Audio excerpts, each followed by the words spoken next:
Coming up, Pullman PD further investigate the shooting at Aspen Heights. We have exclusive footage from the incident. And more updates on the containment of the White Pine fire coming up next. From the Northwest Public Broadcasting Studios on the campus of Washington State University, this is Murrow News 8. Hi, I'm Matthew Sansom. And I'm Cassidy Collins. Welcome back to Murrow News 8. Now, police are searching for the suspect from the shooting at Aspen Heights. Police responded to the shooting at around 2 a.m. Sunday morning. We have received exclusive footage from the incident. In the video, you can see a struggle between the two suspects. You can see the suspect circled in red, and the rest of the footage that we have blurred. The suspect pulls out his gun and shoots the victim before falling onto the ground. The victim, who is 19-year-old Son Faleo, is a redshirt freshman for the WSU football team. He was shot in the abdomen, was transported to the Pullman Regional Hospital where he's expected to make a full recovery, according to KREM 2 News. Pullman PD is acting for the public's help in efforts to locate the suspect. 3 teenage boys were arrested in Seattle after committing crimes of assault, strangulation, and a hate crime on a transgender woman. 2 of those boys pleaded not guilty and were ordered to remain on electronic home monitoring, while the 3rd boy was put on electronic home detention. A charging decision will be set tomorrow. An update in the White Pine fire. After weeks of little to no change this weekend, containment jumped from only 10% to 54%. Crews are beginning to demobilize away from fire lines while the fire still blazes at 1,045 acres. The USFF reports that they have spent $13 million trying to contain the flames. Toward the west, Chelan County Emergency Management is telling citizens close to the Labor Mountain fire near Blewett Pass to go now. The level 3 warning came after the fire, which started earlier this month and burned 7,600 acres. Firefighting crews are using various containment methods, but recent windy and dry conditions have proved to be another challenge. The fire is 7% contained. WSU President Elizabeth Cantwell plans on changing the schools to a 21st century land-grant university under her leadership. Cantwell's push to modernize the campus has started with the system-wide redesign. One highlighted addition to come is an online portal for communication between the community and the university itself. Well, it was a tough loss for the Cougs on Saturday night, but some of the conversation more on Monday is about what changed at Giza Field. Our reporter Rachel Turcotte is live right now where thousands of students waited a long time for the game. Rachel, nice and quiet there today, isn't it? Definitely nice and quiet here right now, but it wasn't so quiet here on Saturday at the entrance of the student section where thousands of students waited hours to get into this game. Now, if you look at this video here, you can see how packed this section was and how there really wasn't a lot of movement. Now, we went out and asked for students' opinion on their experience with how packed this line was. I actually bought tickets to the game. I ended up not going just because I saw the line was like completely around the stadium. It was going to take like 2 hours. I didn't feel like waiting in the hot sun for that long. Some of my friends went. They ended up leaving after 30 minutes, but I don't know. The game looked fun. Just didn't really want to wait in that long. Now, despite this tough loss for the Cougs, many fans are hoping that they can get their momentum back while they are away from home for the next month.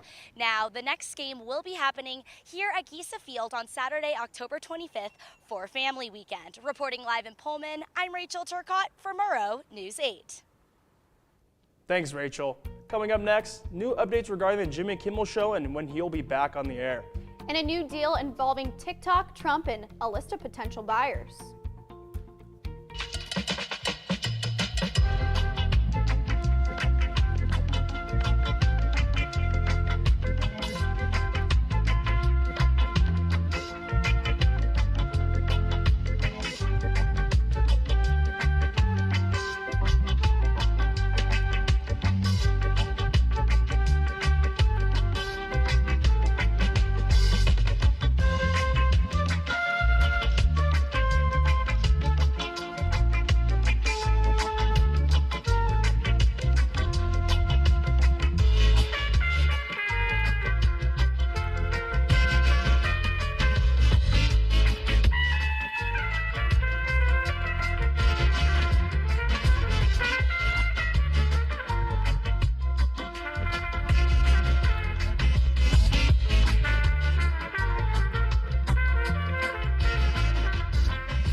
President Donald Trump says he has taken the next steps for turning over the ownership of TikTok from Chinese-owned company ByteDance to an American buyer.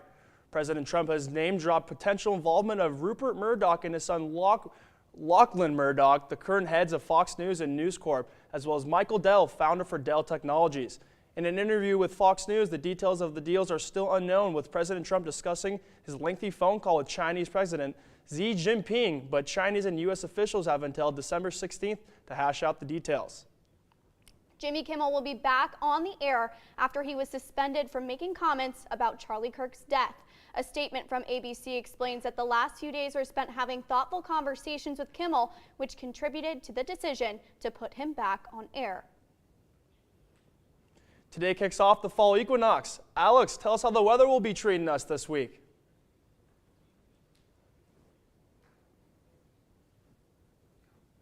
Yeah, thank you, Matthew. I'm Alex, your weatherman for today. And like he said, fall equinox, first day of fall. So that means that today and tonight are equal lengths. But first day of fall doesn't really feel like it quite yet. It's still nice and sunny out. We got highs of 68. And then tomorrow it's going to heat up even more at going to be 78 degrees. And so we still got fall weather, or summer weather, excuse me.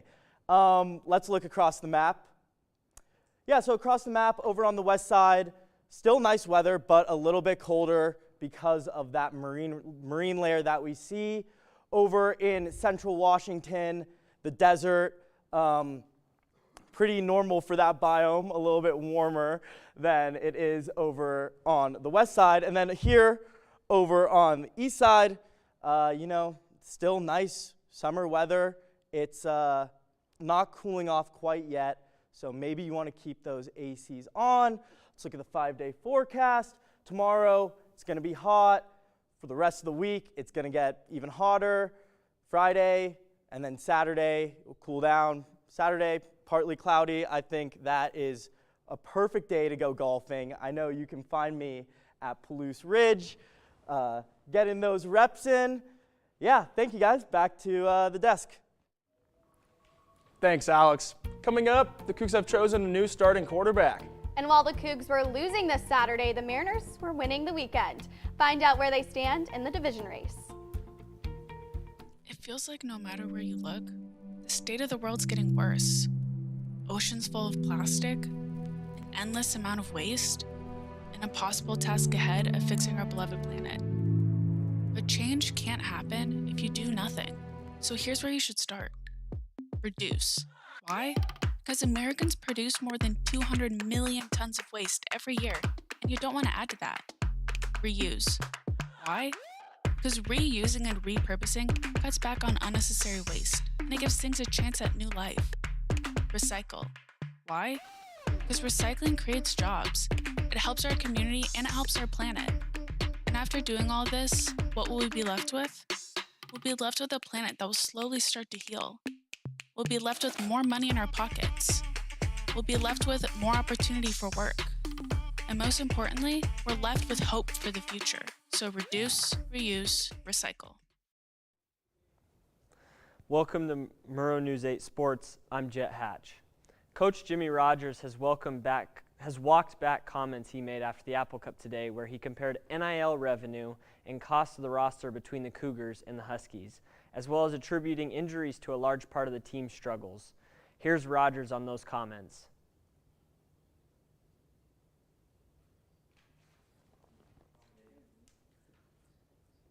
We just didn't do enough, obviously. It's a huge loss. Here's the reality. We don't have the resources naturally to compete with $30 million, right? A roster that's loaded. But I need to make those coaches work for, extended period of time to go back and watch Julian Duggar play in the bowl game and watch Zevi play against Syracuse. And obviously the reps that Jackson and all of those guys have taken this year. The Cougs are headed to Colorado State on a low note after losing the Apple Cup at home and falling to 2-2 on the season. Let's look at some of those plays. After staying with the Huskies' dynamic offense through the whole first half, the Cougs got within striking distance here in the third quarter, and boom, they're going to try an onside kick. but the Dogs are ready and get great field position. From there, this pick six combined with the Cougs not stopping the Huskies from scoring once led to a 59-24 loss. Here's Coach Jimmy Rogers after the game.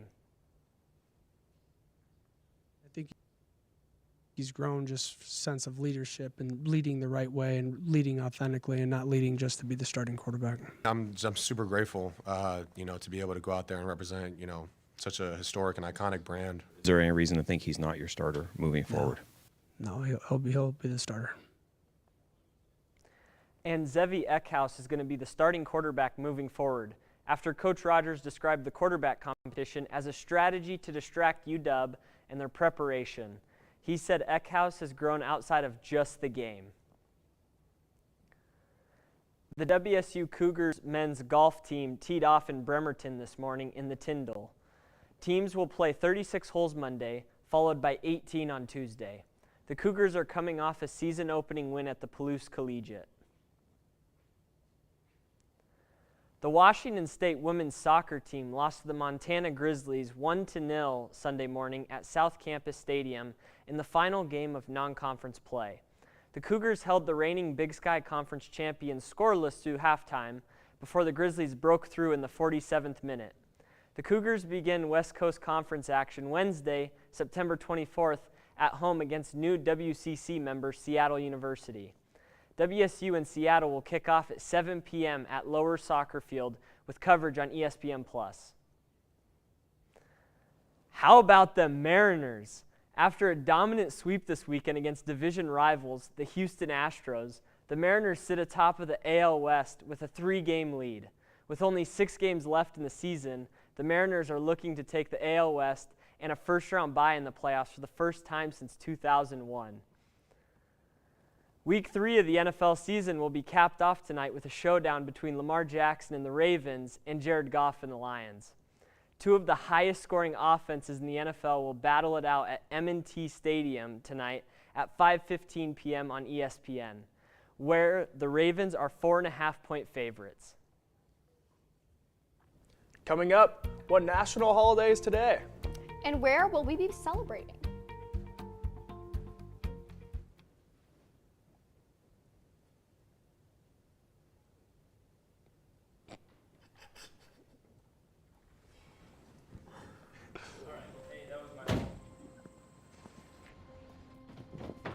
Dad, they took over my bedroom. Come on, come on. Okay, Dad. 1, 2, 3. Dad!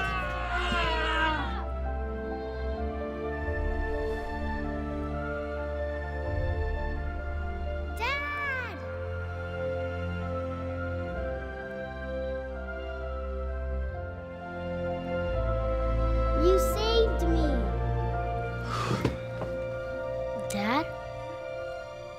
Are you okay? I'm fine, dear.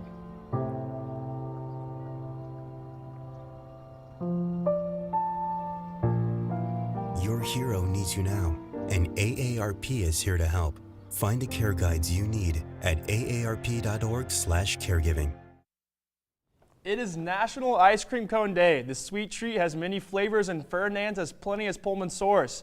But do you guys got a favorite ice cream flavor or a place to go for ice cream?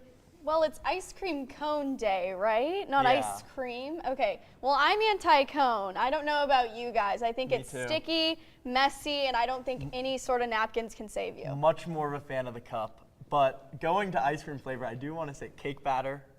Big cake batter fan. I think that's like an underrated flavor. It's kind of a mix between cookie dough and vanilla or whatever. Forget about that. What about you, Jet? You more of a waffle cone or a sugar cone kind of guy? Waffle cone for sure. Oh, easily waffle cone. I mean, if I had to choose, I feel like that's a better option. All right, thank you so much for tuning in today and watching Murrow.